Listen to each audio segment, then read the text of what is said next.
আপনার ফোন যদি উল্টাপাল্টা কাজ করে জাস্ট একটা সেটিংস করলে হবে। ধরুন যে আপনার ক্যামেরার সমস্যা, আপনার সেটিংস এর সমস্যা বা আপনার অন্যান্য অনেক সমস্যা হচ্ছে, আপনার মনে হচ্ছে আগের মতন আপনার ফোনটা এখন আর চলতেছে না, তাহলে জাস্ট ভাই একটা সেটিংস করবেন, আপনার সেট বা আপনার ফোন একদম নতুনের মতো হবে। কিভাবে এই কাজটি করবেন আমি দেখিয়ে দিচ্ছি। তার আগে বলবো, এরকম ইম্পর্টেন্ট ভিডিও পেতে আমাদের আইডিকে ফলো দিয়ে রাখুন আর এই ভিডিওটি শেয়ার দিয়ে রাখুন। এখন যদি আপনার হাতে সময় কম থাকে তাহলে পরবর্তী সময় ভিডিওটা দেখে দেখে কাজটা করতে পারবেন। তো চলুন শুরু করা যাক। কাজটি করার জন্য আমরা চলে এসেছি মোবাইল স্ক্রিনে। এখান থেকে সেটিংস আইকনে ক্লিক করতে হবে, তারপরে এখানে চার্জ আইকনে লিখতে হবে আপনাকে রিসেট।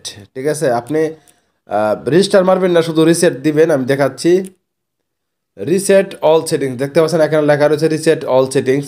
যখন আপনি রিসেট দেখেন, এখানে এখানে কিন্তু ইরেজ অল ডাটা দেখাচ্ছে, কিন্তু আপনি এটা করবেন না। রিসেট নেটওয়ার্ক সেটিংস এটাও করবেন না, আপনি জাস্ট করবেন reset all settings. Reset all settings করলে কী হবে, আপনার ফোনের সমস্ত সেটিংস যেগুলো উল্টাপাল্টা হয়ে গেছিলো, উল্টাপাল্টা কাজ করছিল, সব কিছু একসাথ হয়ে একদম নতুনের মতো হয়ে যাবে।